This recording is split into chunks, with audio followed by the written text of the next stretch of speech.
কেন্দ্রীয় স্বরাষ্ট্রমন্ত্রী অমিত শাহ 19 ফেব্রুয়ারি কোলহাপুরে বিজয় সংকল্প সমাবেশে যোগ দিয়েছিলেন। অনুষ্ঠান চলাকালীন তিনি বলেছিলেন যে উদ্ধব ঠাকরে সমস্ত মতাদর্শ ভুলে গিয়ে শরদ পাওয়ারের পায়ে পড়েছিলেন এবং তাকে মুখ্যমন্ত্রী করার অনুরোধ করেছিলেন।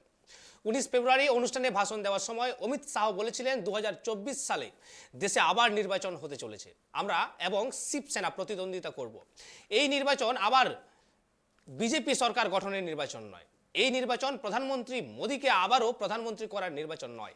আমি আপনাদের নিশ্চিত করছি যে আগামী নির্বাচনে বিজেপির জয় একটি মহান ভারত গঠনের নির্বাচন।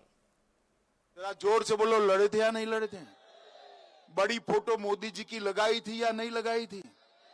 छोटी फोटो उद्धव जी की थी या नहीं थी? कई बार बोले कि नहीं बोले देवेंद्र के नेतृत्व में चुनाव लड़ रहे हैं।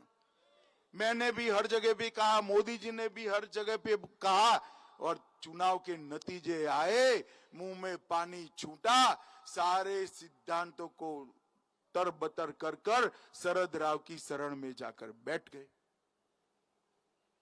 और उन्होंने कहा हमें मुख्यमंत्री बनाओ। पार्टी किसकी बड़ी बनी थी भाई? जोर से बोलो, किसकी बनी थी? कौन बनना चाहिए? अरे हमें सत्ता का लोभ नहीं है। सत्ता के लिए हमने सिद्धांतों की बलि नहीं चढ़ाई है। मित्रों, 2024 में फिर से एक बार देश में चुनाव होने वाला है।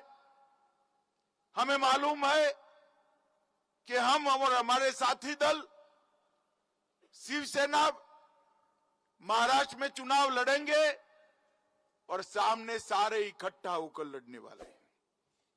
तीनों पार्टियां, प्रकाश आंबेडकर जी और जो कुछ बचे खुचे हैं, सारे एक ही बास्केट में आकर भारतीय जनता पार्टी के सामने चुनाव लड़ेंगे।